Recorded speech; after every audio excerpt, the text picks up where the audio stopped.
Riding a comet through heaven's gate. Christianity, Theosophy, and the Flying Saucer Apocalypse. An essay.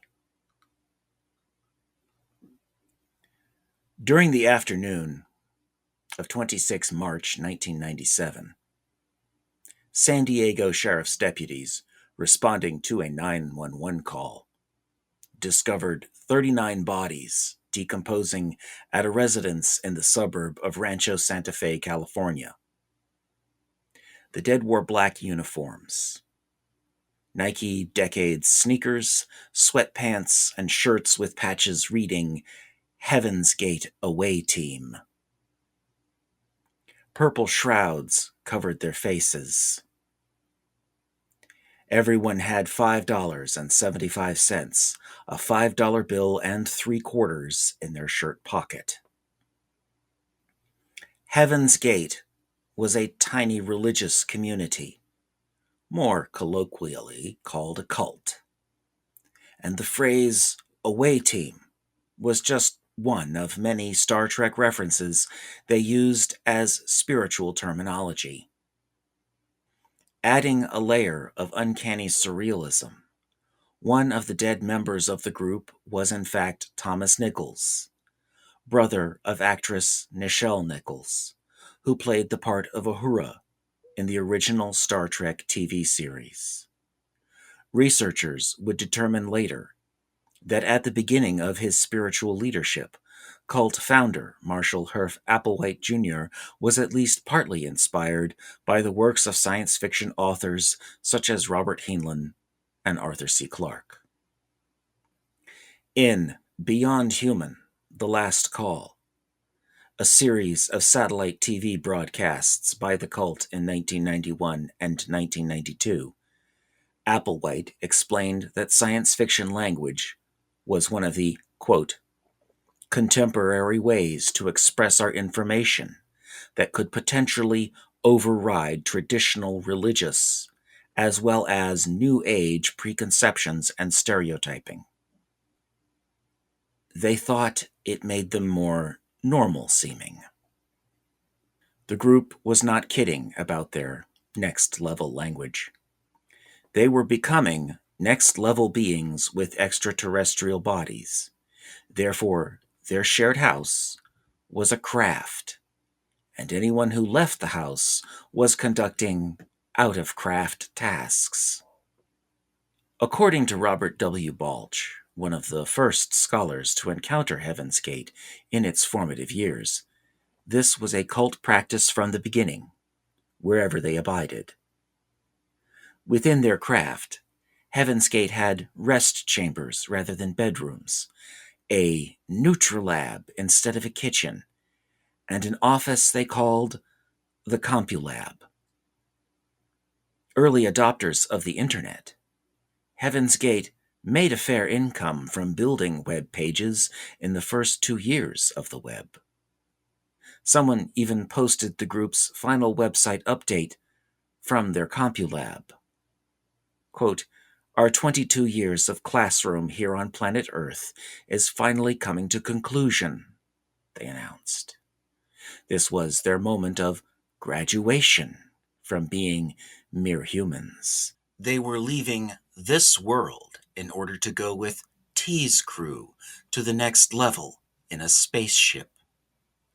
T was the cult name of Bonnie Nettles, longtime spiritual partner and platonic companion to Applewhite, who went by Doe.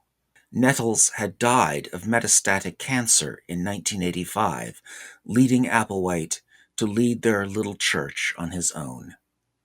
He had planned to go with her on the spaceship, and so Applewhite's theology shifted. Members first speculated that Applewhite was Jesus as early as 1975.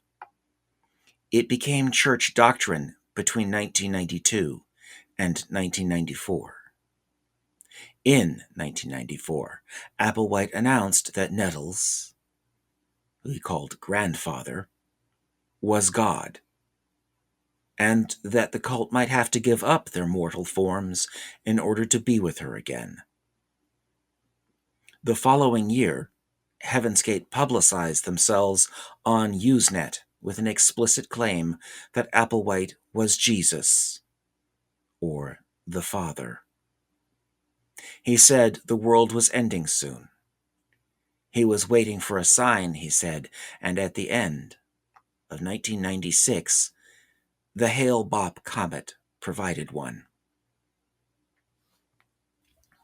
Heaven's Gate began to prepare for their rendezvous with T. They were certain the time had come now, and that they knew what to expect, because they were avid listeners of AM talk radio star Art Bell. When the story of a planetary spaceship following the comet turned out to be a hoax, Applewhite and his little flock remained undeterred. Their belief that the world was about to be recycled was too strong for disconfirmation with evidence. While scholars have acknowledged that Bell's program triggered a group that was well along its way to mass suicide, this essay might be the first attempt to understand exactly what the broadcast contained that resonated so strongly with Heaven's Gate.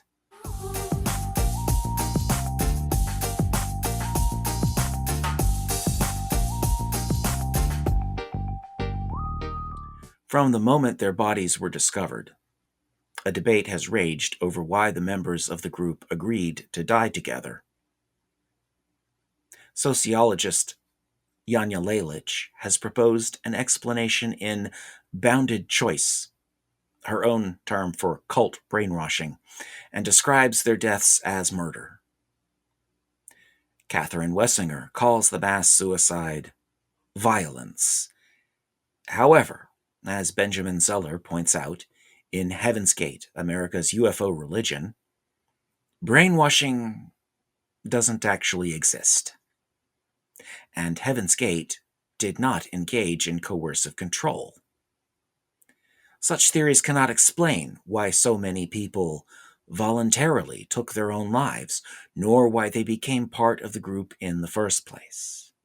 Quote, members joined not because of some sort of magical, psychological, or spiritual trick that the leaders conjured, but because they were looking for something and believed that they had found it in Heaven's Gate, Zeller writes. They died as they had lived, as they had believed, evolving beyond their humanity.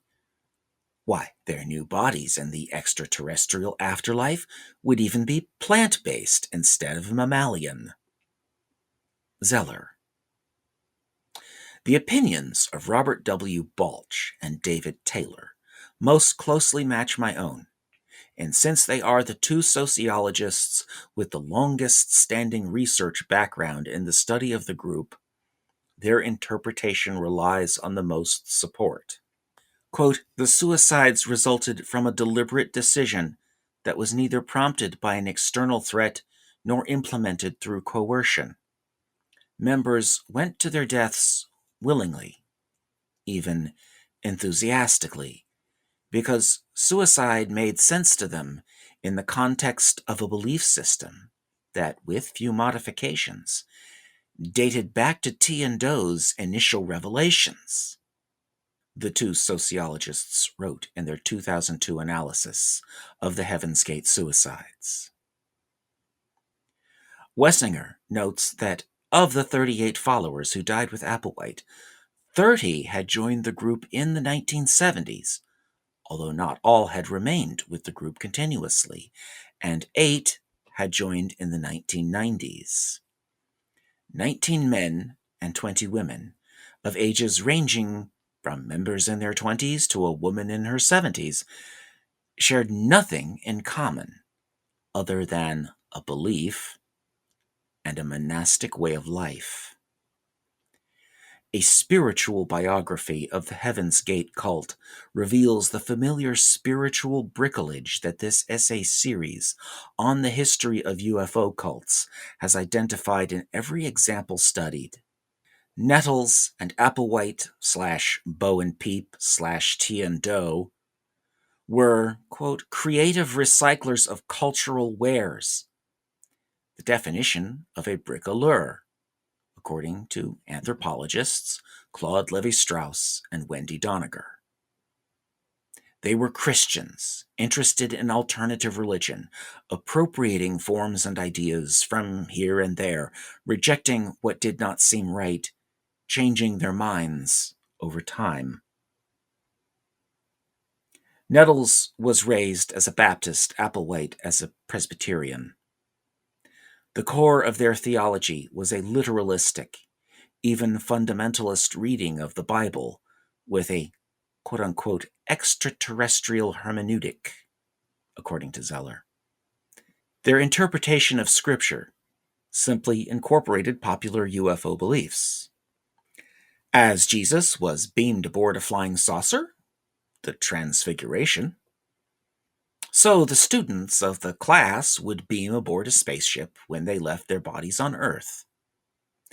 As Jesus was physically resurrected into his pre-existing alien body, so the believers would inhabit prepared physical bodies when they, too, reached the evolutionary level above human, or tela. In the group's 88 update, Heaven's Gate declared Jesus himself to be an alien-human hybrid. When Applewhite spoke of heaven, he meant a literal, physical heaven located up in the actual heavens, reachable by flying saucer. Believers thus held a view of salvation, soteriology, consistent with the rapture. But the cult transformed the traditional view of that event into a technological and material one. Within this flying saucer Christology, Zeller identifies the Heaven's Gate eschatology, or story of the end of the world, as a species of dispensationalism.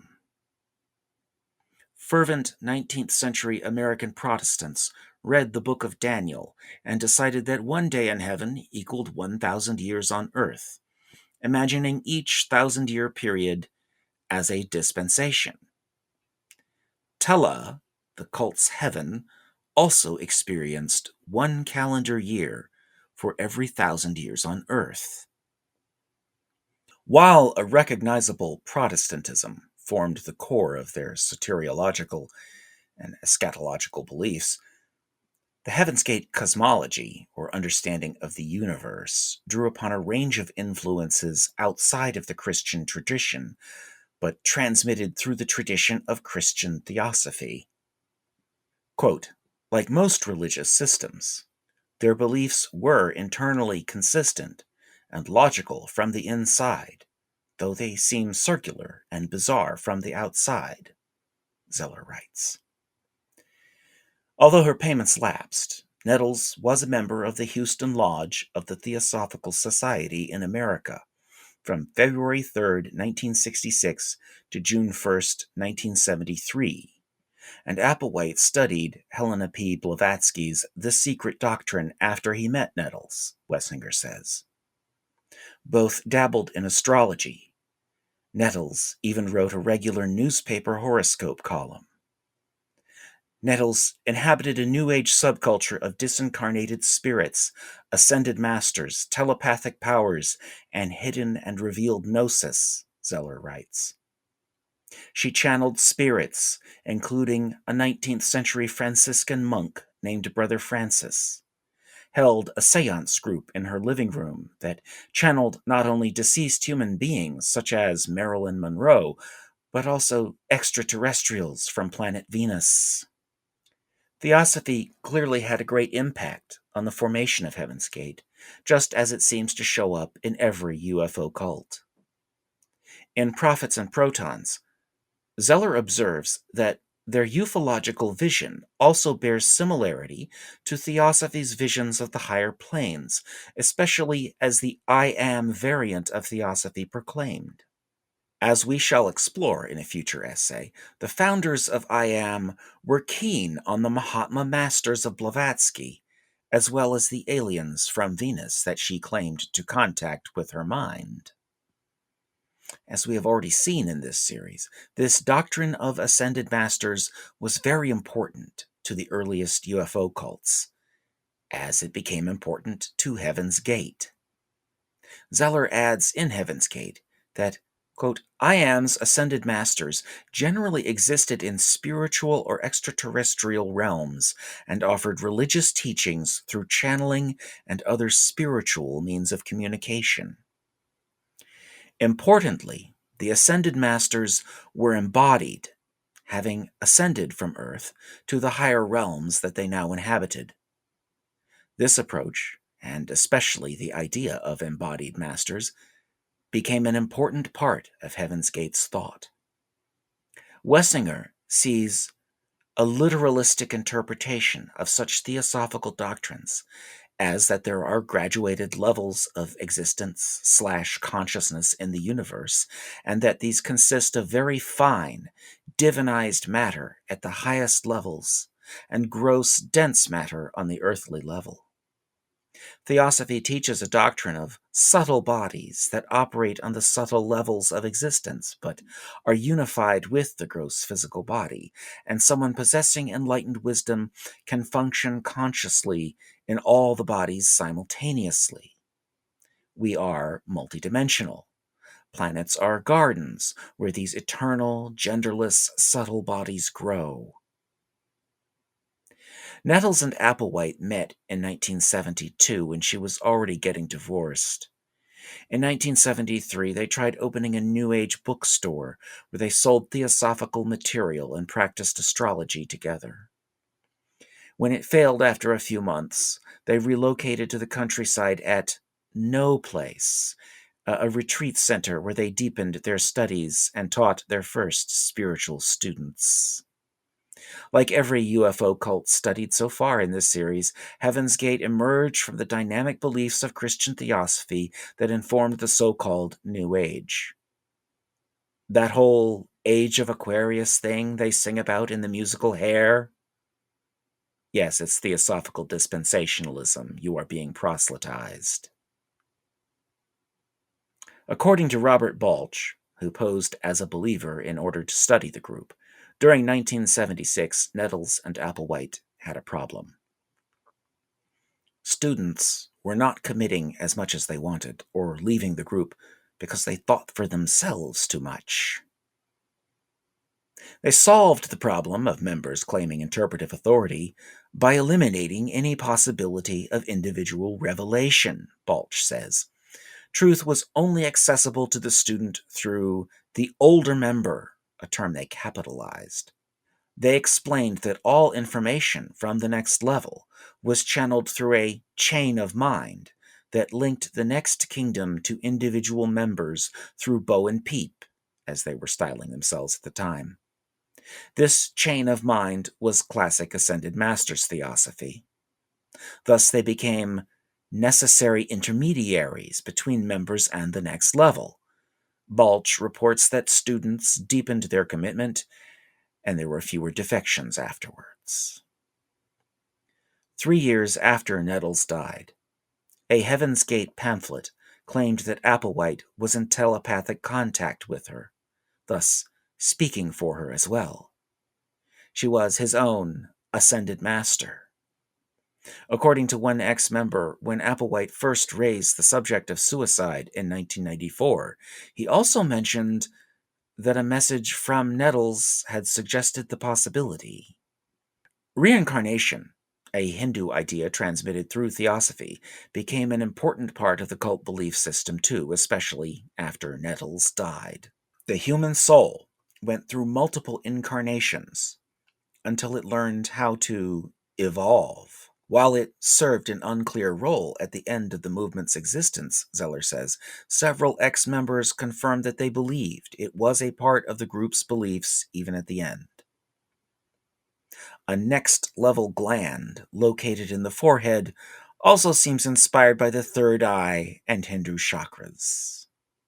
Zeller also points to Abraham Maslow and the so-called human potential movement, or American New Thought, or positive thinking, or the new popular term for magical thinking, manifesting. Prayers used by Heaven's Gate reflect this third major strand in American religious life, as American religious historian Catherine Albanese has called it. Heaven's Gate is therefore part of a broader American religious tradition wherein adherents conceive of mental imagination as efficacious means toward bodily control, Zeller writes. The body, after all, was a flawed container that had to be overcome. Nettles and Applewhite taught a form of asceticism. Before she died, the group practices were aimed at a physical transformation of the biological body into a perfected next-level being. After her death, Applewhite abandoned this literal interpretation for a mystical one, but continued the group's ascetic tradition. From the beginning, group members were required to give up families, jobs, alcohol, drugs, and dating. Altogether, they had 17 steps, or things to avoid, a number favored by numerologists. Quote, each true seeker of the next kingdom must literally walk out the door of his life, leaving behind his career, security, loved ones, and every single attachment in order to go through the remaining experiences needed to totally wean him from his needs at the human level. Until this frightening experience is underway, a man cannot begin to comprehend the reality of these higher and simple experiences necessary for this total metamorphosis into a new being. Property and money were held in common. Everyone leaving the craft was required to carry $5, bus fare, and 3/4 to call from a jailhouse payphone if needed. But this money was not their own. Eating regulations were altered frequently in order to encourage detachment from food, which they called fuel. Quote, the students regarded the monastic disciplines of the class as purifying their minds of the influences of discarnate entities and evil space aliens, which strove to cause humans to be attached to their human bodies, their vehicles, families, and traditional social roles, Wessinger writes. Believers were free to give up at any time. When people decided to leave after going through the socialization processes of the class's monastic discipline, it was usually not because they did not believe in the teachings, but because they doubted their ability to adhere to the monastic discipline. Usually, when people left the class, they remained believers, and some returned later. End quote. At the beginning, converts typically were young people in their 20s who were already involved in the counterculture with few attachments, Wessinger says. The picture that emerges of converts to Heaven's Gate is that of spiritual seekers who had become frustrated by their many pursuits, rejected the various alternatives within the existing religious marketplace, and in turn had begun to reject the very nature of human earthly society, Zeller writes. James Phelan, a journalist with the New York Times, was able to interview members and ex-members during the 1980s. They were from all over America, and they had followed every spiritual path. One man joined Heaven's Gate because of a long-time fascination with UFOs. Another called herself a lifelong spiritual seeker. A third was raised Catholic but trekked across the country to find the group and described it as, quote, the first time in my life that I have a firm faith that there is something higher, end quote. Others included an agnostic who experimented with hallucinogenic drugs and looked for meaning in the stars, and a Jewish seeker from New York who had journeyed to Israel and India to try kibbutzim, drugs and gurus. Phelan summarized his subjects as sharing, quote, one common denominator among almost all the converts. Almost all are seekers. They have spent years, in the trite phrase, trying to find themselves. Many have tried Scientology, yoga, Zen, offbeat cults, hallucinogens, hypnosis, tarot cards, and astrology. Almost all believe in psychic phenomena. Yet, the eternal fate of the soul did not qualify as a religious or spiritual concern with Heaven's Gate. Rather, Applewhite insisted that their revelation was scientific. This is as true could be. Like Theosophy, they held science to be sacred, a source of truth and rationalism and evidence, whereas religion, quote, possessed falsehood, emotionalism, no sensibility, and reliance on faith, Zeller explains. They were not scientists, of course. Therefore, the group said little about science until its final years, but throughout its history, it tried to be scientific by offering naturalistic, materialistic explanations of religious concepts. For example, the duo couched their theology in terms like biology and chemistry rather than spirituality. All humans had souls, but in a strangely Calvinist turn, only some human containers had a deposit which could develop into a next-level being. Quote, the deposit, however, clearly functioned within Heaven's Gate thought as a technological analog to the human soul, Zeller writes. Nettles and Applewhite went much further than Theosophy in rejecting all religions as a category and form of knowledge. The 1992 Statements by Students document contains several explicit attacks on religion in general by members of Heaven's Gate. Towards the end of his life, Applewhite even declared that the Theosophical tradition was Antichrist. Wessinger writes that this was, quote, probably due to its monism, the doctrine that only one supreme being exists. Zeller says that after Nettles died, Applewhite became increasingly dualistic and Manichaean, splitting the world into good and evil spheres of influence, rejecting all other religions as falsehoods intended to mislead mankind from the truth. Whereas Heaven's Gate embraced materialistic naturalism, the foundational idea of science, they relied on deduction and revelation to determine truth. They were, in the end, a religion. If scientific evidence conflicted with the ideology of the cult, they dismissed it. Quote, empiricism could not replace scripture and the teachings of the movement's leader, Zeller writes.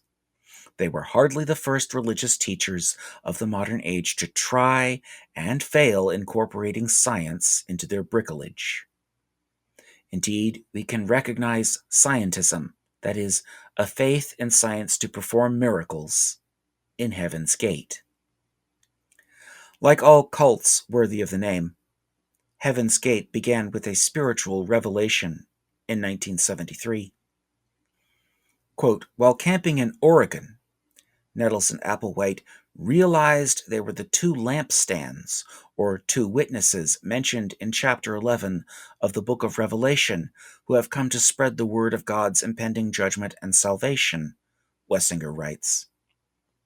While she was alive, this progression of the soul was supposed to be physical, instant, and without the need for disembodiment by death. When Brad Steiger, a UFO researcher, encountered the young cult in 1976, the pair told him that flying saucers are, quote, actual means of transportation that serve as protection and an expedient function of travel. Members of the next level do not flap around on wings, and they are not spirits that can just travel with a swift process of the mind, end quote. Astral travel and spirit travel were ruled out. Nor were aliens angels, even if they filled the role of angels. Quote, next-level aliens, Bo and Peep insisted, possessed physical bodies and were therefore real, unlike more spiritual conceptualizations that other religions might possess, Zeller writes. The two equated reality and materialism and implied that the spiritual, which empiricism could not verify, represented falsehood. For the two, science offered a rhetorical opportunity to distance themselves from the suspect category of religion. From 1976 until Nettles' death in 1985, the process of reaching the next level remained materialistic and natural, a metamorphosis. After her death, Applewhite reimagined the process as, quote, shedding of the vehicle. During those 12 years without his spiritual partner, Applewhite, quote, transformed the group's understanding of salvation, eschewing the materialistic naturalism of their early days and adopting a more spiritual concept of the transmigration of the soul, end quote. The bricolage was never quite finished. By 1991, the cult believed that their mind and consciousness would transfer into their new bodies at death like magic. Spiritual travel was back in. The now problematic old doctrine, human individual metamorphosis, was replaced by Total Overcomers Anonymous. Individuals will be lifted up onto the spacecraft if they have overcome, Applewhite told them. What they had to overcome was their biology. Nettles and Applewhite taught their students that aliens have no sex organs at all. The very last poster produced by Heaven's Gate declared that the next level itself, quote, is a genderless, sexless, non-mammalian, though certainly non-reptilian, crew-minded, service-oriented world that finds greed, lust, and self-serving pursuits abhorrent. Wessinger notes that Heaven's Gate adherents habitually wore hooded windbreakers and loose clothing to conceal sexual characteristics. It was a conscious imitation of the genderless, small-mouthed, pleasant, peaceful aliens of Tela. Quote, when they were found as a group suicide in the spring of that year, the first law enforcement officers on the scene assumed that they were all men because of their uniforms. Robert Howard Glenn writes in Rhetoric of the Rejected Body at Heaven's Gate. Quote, this community sought to minimize gender roles and the sexuality that those roles imply. In the end, this rejection became so radicalized that it led them all to the choice to negate their human identities completely through suicide. Applewhite and Nettles were both divorced. He had 2 children. She had 4, all abandoned when they dropped out of society altogether. It was, by all accounts, a purely spiritual partnership. Reports that Applewhite had an affair with a male student at one college campus or a female student at another, leaving both in disgrace, are unsubstantiated by scholarship. Internalized homophobia does not suffice to explain Applewhite's trajectory either. Rather, their objections to sex were monastic objections, for they were ascetics imitating the seedless Tela beings. Quote, from Applewhite's own testimony, it is not so much that any particular sex acts are morally wrong. It is instead that anything that reminds him of his physical human body is a misdirection of energy. A student who went by the cult name Junity described the physical characteristics of our species on the next level as, quote, genderless and very pleasant looking, oftentimes somewhat childlike or wisely gentle in their appearance. Next level beings, Junity said, were non-mammalian, non-seed-bearing, eternal, and everlasting. In addition to uniforms, the students became, quote, immortal, genderless, perfected beings, in many ways alien to our human condition, end quote, by adopting cult names, all ending in ODY, meaning child of God, a practice that was systematic after 1977, Zeller says. In his fourth published prayer, Bernady asks for assistance, quote, maintaining non-mammalian behavior of the evolutionary level above human around the clock, in order that my soul, mind, will be compatible with and able to occupy a genderless vehicle from the next kingdom level. Heaven's Gate was steeped in the outsider culture of America at its beginning. An itinerant lifestyle and countercultural values added to the demands that the cult made on its members. Applewhite was radically attacking American civil religion, quote, through the performance of his identity not only as a New Age ascetic, but even more as the bodiless trans-dimensional being that possessed it, Glenn writes. Invoking Judith Butler and the impenetrable language of postmodernism, Glenn makes Applewhite's performance of an identity into a rebellion against the man and the system rather than an expression of faith. Quote, Applewhite performed a completely asexual identity, and he performed that identity as a radical break from even the most social taboos of the Protestant American Christianity of his upbringing, Glenn argues. Glenn suggests that Applewhite's rebellion against that upbringing led the group to the mass suicide. He discounts the meaningfulness of the bricolage. The simple shifting of Christian beliefs onto a UFO-based belief matrix in a damning reaction against popular Christianity brings to light the conflicts inherent in his own desire to escape the Christian system while knowing apparently little else. Zeller contends that Heaven's Gate was primarily a Protestant Christian cult and animated by genuine faith. T and Doe had an annotated Bible. Quote, specifically, most of their notations fall within the Gospel of Luke, which scholars identify as the gospel most emphasizing Jesus as both biographic exemplar and savior of the world. End quote. Nor were they puritanically anti-sex or opposed to sexuality. In fact, T and Doe purposefully and systematically introduced sexual tensions to the cult, leading, quote, to anxiety, self-consciousness, and sometimes conflict. Following a pop psychology formula of aversion therapy, the two, quote, hoped that these feelings would prove cathartic and helping their followers overcome their human attachments, emotions, and especially sexual attractions. In practice, members of the movement lived alongside their partners, sharing material possessions, money, and physical space with their partners, and traveling alongside them as a dyad.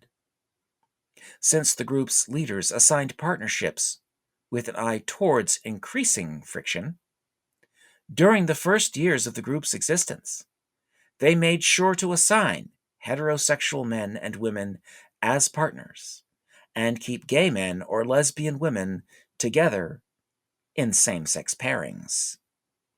This was exactly the overcoming initiates had to do, and it explains why the male-to-female ratio of the 38 dead cult members in Rancho Santa Fe was almost exactly even. According to the survivors of the cult, this was the most difficult practice of the group.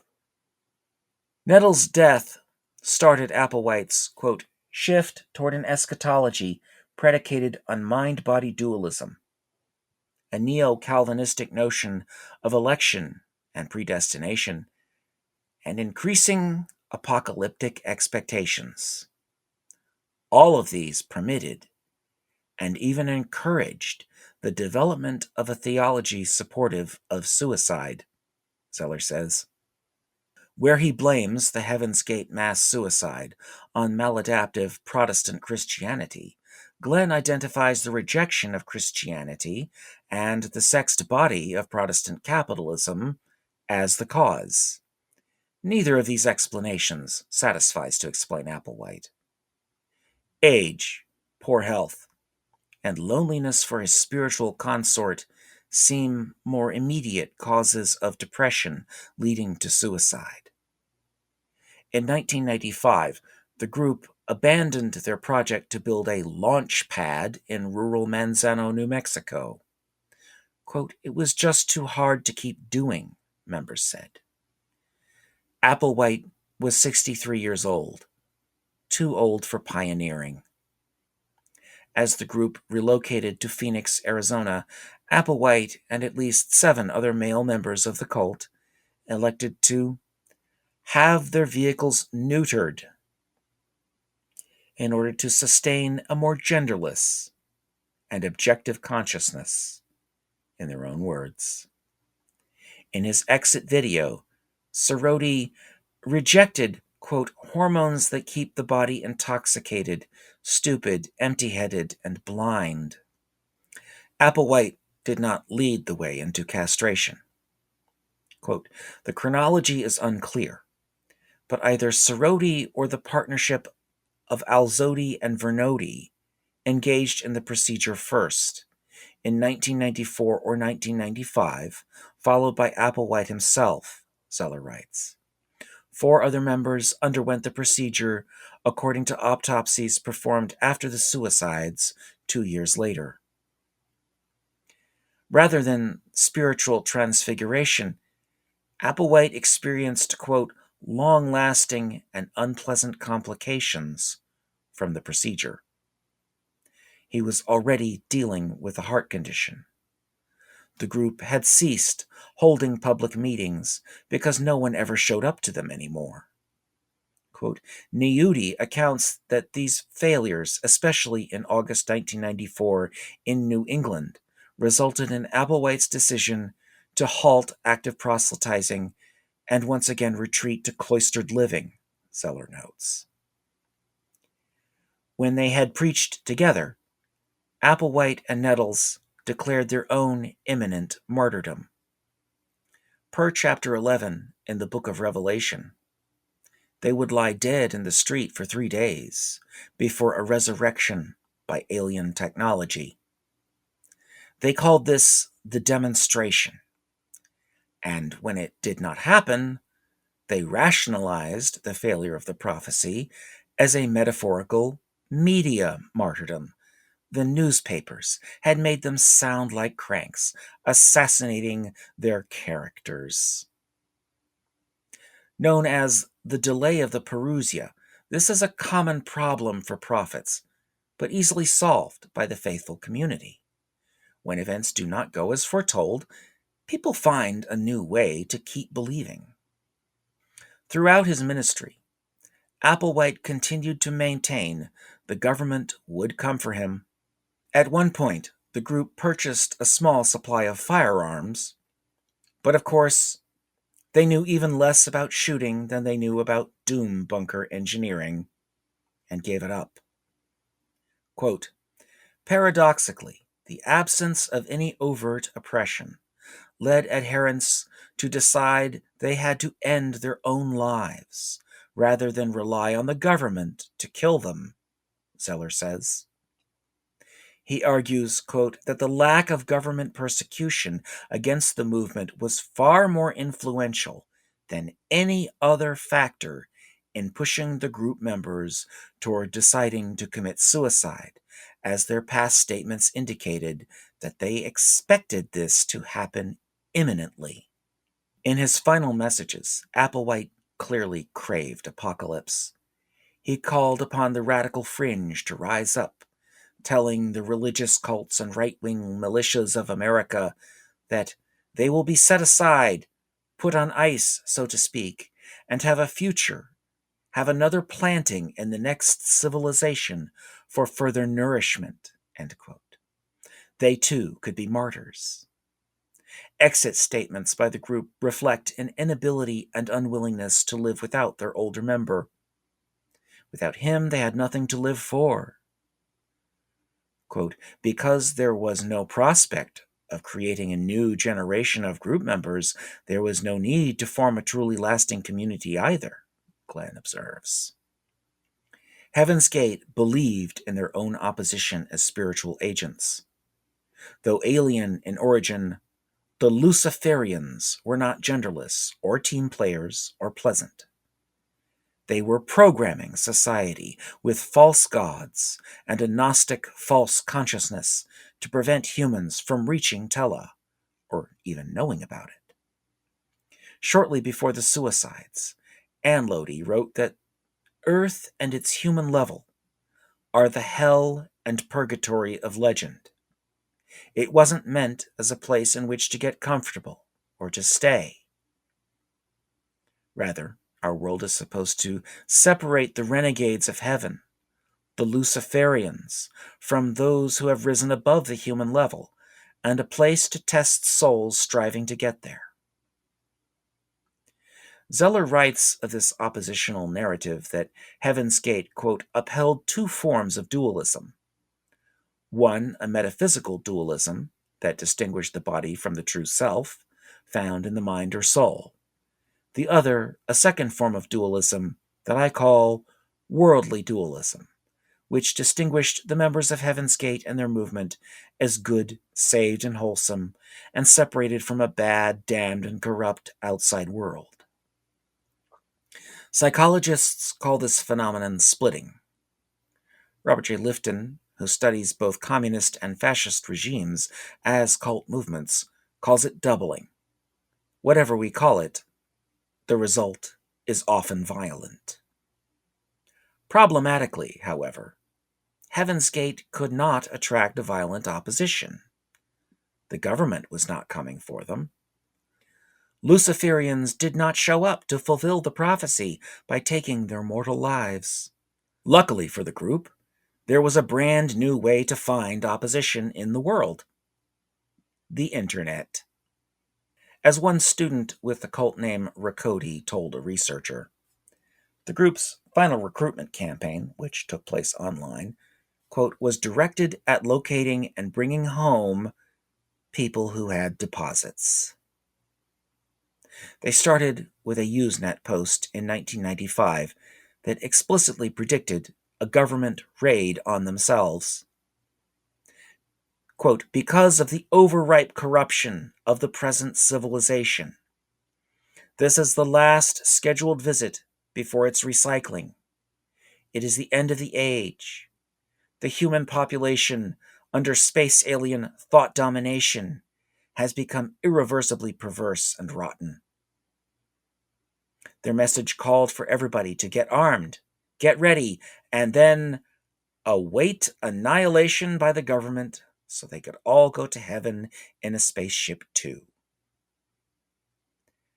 Unsurprisingly, members reported ridicule and heckling rather than support, and the lack of public interest in their message highlighted their earlier suspicions from 1994 that the time for earthly engagement must be coming to a close, Zeller writes. At last, they had found people willing to destroy them, even if only in a comments section. Quote, ironically, these outreach attempts probably served as the final impetus for the decisions to turn inward and end the group's existence. Quote, it was clear to us that our beliefs being introduced to the public at that time was premature, reads the final Heaven's Gate anthology. Several more posts in 1996 had similar results. A former member told Robert Balch that, quote, we were just not able to interface with the public, and, quote, it was time to leave. They were just waiting on a sign from the heavens now.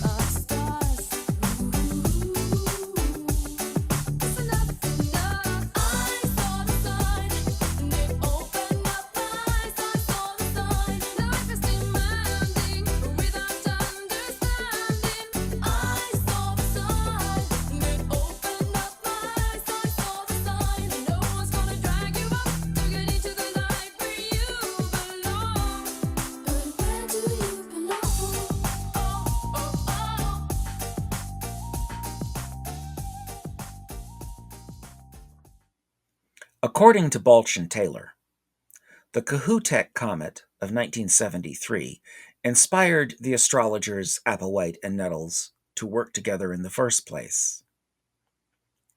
Quote, looking to the skies for meaning, therefore, was hardly new for Heaven's Gate, Zeller writes. Now a second comet heralded their reunion and the end of their mission on Earth. Hale-Bopp was real enough, but during the 14 November 1996 broadcast of Coast to Coast, a nationwide AM radio program, the comet gained a mysterious companion that was entirely fake. Defending himself in a Time magazine interview 2 weeks after the suicides, show host Art Bell blamed his guest for the controversy. I started getting a lot of messages saying, Art Bell, you killed 39 people. It's important to understand that the only person who ever said there was a spacecraft following Hale-Bopp was Courtney Brown. And Bell himself ultimately denounced the photograph prior to the suicides. Of course, Bell had been quite excited by the photo on the night of the broadcast. He spoke to Chuck Schrammick, the amateur astronomer who had supposedly taken the image of the so-called companion. The day after the broadcast, a University of Hawaii astronomer named David J. Tolan exposed the image as a digital hoax someone had made using his own photograph. The not at all mysterious object in the image was a mere star, SAO 141894, rather than a ringed planet 4 times the size of Earth, as Courtney Brown claimed. Brown was already a subject of public controversy about academic freedom. A tenured professor of political science at Emory University by day, Brown ran a remote viewing educational concern called the Farsight Institute, which reputedly charged $3,000 to teach students how to be psychics by night. An Emory psychology professor named Scott Lilienfield defended his colleague's academic freedom to do as he likes in his spare time, but also challenged Brown to demonstrate his alleged remote viewing program in a laboratory setting, an offer that Brown has never accepted. Brown and his institute are still active. He claims a pedigree from the famous Stargate Project, a U.S. Army program to investigate elements of the New Age, the paranormal, and the human potential movement for applications in American defense during the 1970s and 80s. Author Ron Johnson's 2004 book, The Men Who Stare at Goats, which was adapted into the 2009 film of the same title, is about people involved in the Stargate Project, though Johnson does not mention the program by name. Remote viewing is in fact a very old spiritual and theosophical script. Brown was speaking in the cult language of the flying saucer bricolage that had developed over centuries, that took flight in UFOs after World War II when Christian theosophists began encountering men from Venus. Brown had already authored a book, Cosmic Explorers, about remote viewing and aliens. For Brown, then, the 5-hour program was an opportunity to promote his ideas about extraterrestrials and spirituality to a highly engaged national audience. For the Heaven's Gate cult, especially Marshall Applewhite, the program was a kind of revival meeting. The program has a charming 1990s feel, with listener messages arriving by fax machine, websites being broken by traffic demand at dial-up speed, and speculations about President Bill Clinton's state of mind. Brown speaks of a, quote, soul and the subspace mind, and a composite nature of life, earthly and heavenly. The alleged object, which, quote, seems to be moving under artificial control behind the comet, was, quote, emitting light They can be understood through a, quote, decoding process, somewhat like the final reel of Close Encounters of the Third Kind.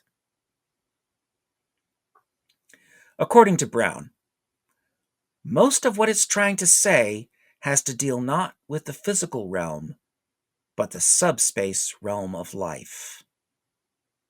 Whereas the whole galaxy out there is aware of this composite nature of life, Earthlings were still ignorant, being held back by decades of government secrecy about flying saucers. Quote, the reigning power is preventing proper decoding of the vibrational instruction from the mysterious ringed planet, Brown said. Why? Well, they were too afraid of the aliens. He knew because they had remote viewed the vice president, Al Gore, to be sure. Something this big is going to produce fear, Bell interjected. He returned from breaks with a warning for listeners. If there are children in the room, please get them out. He wanted to know how long Bill Clinton had known and how long the government had known about the approaching Comet companion. The guidance system of the spaceship, Brown claimed, was, quote, sentient, somehow aware of itself as to point of origin, a composite of minerals and organic material in a matrix of thought, its existence both subspace and physical. It was subtle bodies doctrine. The people on board the spaceship were diverse because, quote, all beings are involved. Humans were involved in the days of Atlantis. Quaintly, Brown claimed that of the planetary passengers, some are Martians here to save us from a natural disaster. Humans had known for 2 decades that no life existed on Mars. It was ancient astronaut theory, a New Age trope inherited from Christian Theosophy. Applewhite and Nettles, quote, took Zacharias' statement that the Lord hath visited Israel literally as evidence that the extraterrestrial being worshipped by the Israelites literally visited his people, making the Bible, in fact, a record of alien visitation, Zeller explains. Crashed saucers, alien corpses, and government cover-ups of those things, as well as alien abduction narratives, appeared in the Heaven's Gate 88 update. By 1996, these tropes had suffused throughout the culture, thanks to the X-Files. They had been subsumed into the bricolage. Brown described the order of the galaxy as another variation on Ascended Masters doctrine as transmitted through Christian Theosophy. Quote, wherever there are beings, they organize themselves, he said. A grand human event was being organized. A galactic council and a higher order of beings were, quote, very serious about this event, in which a swarm of hundreds of thousands of spaceships would leave the mothership and visit every corner of the earth to spread the gospel of their own existence. This rapture-like prophecy was meant as pure display for, quote, they know theater. By they, Brown meant the Greys, the genderless extraterrestrials piloting the spaceships. Referring to the human-alien hybrid trope, Brown said that the Greys know their future selves are half human. They are, after all, composite beings. We ought not to fear them, Brown argued, because they are benign, good, and gentle in nature. We're not supposed to be afraid of them, he reassured Bell. Still, Brown admitted to an element of danger.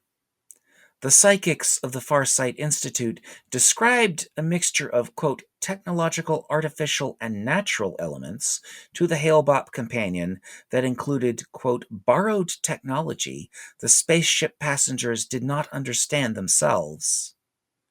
Of the beings on board, quote, some of the people are ignorant and dangerous. They were what Heaven's Gate called Luciferians.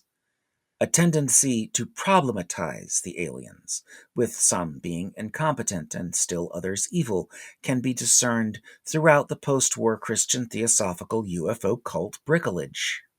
Breathless with explanation, because his report from the psychics is dozens of pages long, Brown breezes past all the familiar tropes for, quote, time is of the essence and many things are happening. 5 hours is so little time when such a momentous occasion is imminent. He told Art Bell that a, quote, top 10 university astronomer had confirmed the material in his dossier of extrasensory perceptions. He promised that the astronomer would reveal himself to the world in 10 days and confirm everything. When that time expired and the astronomer had not come forward, Bell called foul on the entire hoax. But Brown's extended performance of scripts had resonated with the Heaven's Gate theology and their bricolage of beliefs. Such strong evidence was enough on its own for them. Applewhite dismissed the meaningfulness of a physical companion in his final written statement. The believers simply knew that it was time, whether or not the ring planet spaceship was real. On 26 January, they bought patches reading Earth Exit Monasteries for their outbound journey, but changed their minds and decided to have the away team patches made in February. They were fussing over the details of their exit to the next level. The song they had waited so long to hear had finally been sung. Riffing on a recipe from Derek Humphrey's Final Exit, The Practicalities of Self-Deliverance and Assisted Suicide for the Dying, published in 1992, they elected to put powdered barbiturates in applesauce rather than yogurt or pudding per the book, drink vodka, and then put plastic bags over their heads. Other members would remove the bags and place the shrouds over the faces of the dead. They recorded their final messages to the world. Working in teams, 15 students died on the first day of the ritual, then 15 more on the second day, with Applewhite and his last 6 companions leaving Earth on the 3rd day. The last 2 members of the cult to die, both women, were found with bags still around their heads. First, the group posted their final website update, appealing to the believers to come join them whenever they are ready. Additionally, quote, they indicated websites and other internet sources associated with the New Age and channeling, alternative healing and science, ancient prophecies, Gnosticism, libertarianism, government conspiracies, and a plethora of UFO conspiracy-oriented websites, Zeller observes. They selected a living believer, someone who did not live in the home but kept their faith, to find their bodies and report the completed ritual to the world. Comparing Heaven's Gate to other violent millennial cults, Wessinger writes that it is remarkable that Heaven's Gate violence involved only consenting adults who wanted to exit Earth. They did not attempt to kill or persecute their enemies. Zeller proposes that, quote, there was a very clear reason that members chose suicide, because they did not perceive the actions they chose as suicides. They looked to them merely as a form of graduation from an unwanted terrestrial existence on an undesirable planet in disagreeable bodies to a cosmic existence in the next level in perfected new bodies. They were already more alien than human, unable to identify with fellow Earthlings.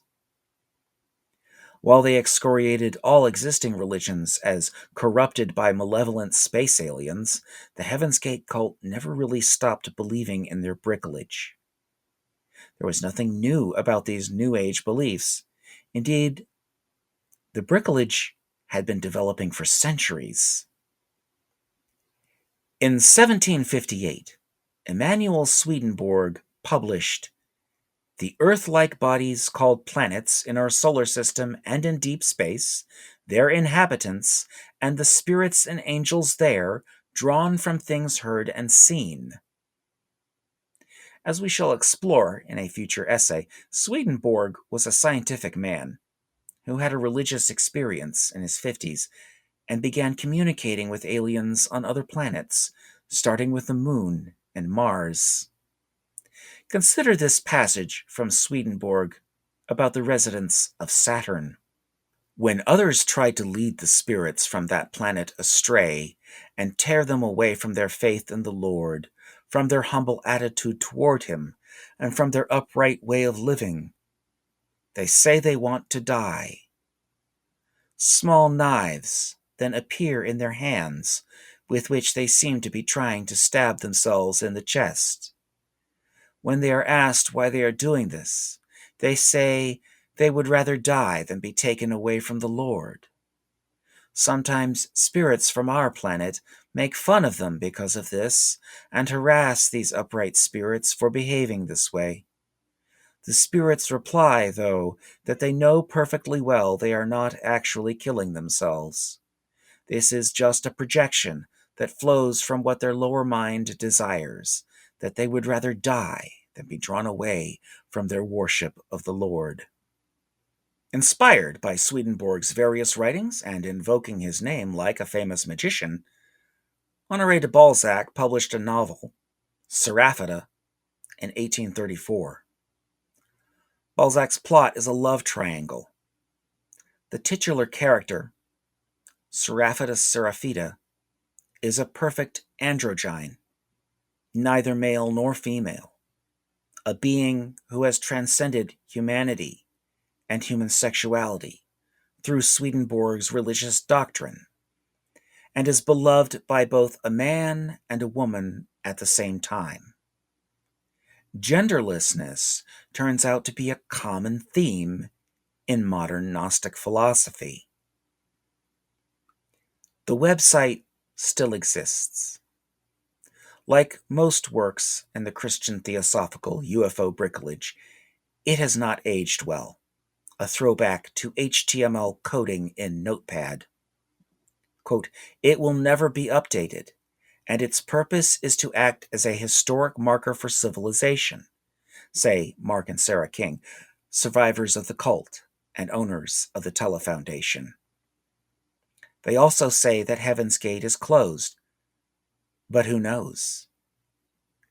In a material world where genderless beings seem to be more numerous all the time, and the ideas of Unabomber Theodore Kaczynski became disturbingly popular before his death, maybe Heaven's Gate were simply ahead of their time. Two more students of Heaven's Gate, Wayne Cook and Chuck Humphrey, attempted the same ritual together after Cook talked to the CBS show 60 Minutes. Cook died, but Humphrey was revived by paramedics. He finally succeeded in achieving his transmigration during 1998 out in the Arizona desert by inhaling carbon monoxide. Humphrey was near Sedona, one of the high-energy places to which Marshall Applewhite and Bonnie Nettles directed followers on their spiritual pilgrimages. A New Age Mecca, it is where Sister Thedra, leader of the Association of Sananda and Sanat Kumara, ended up living out her days as a Christian theosophist and UFO cult leader. The further we explore the phenomenon of flying saucer faith in this series, the more connections we find. They said that I would be no one. They said that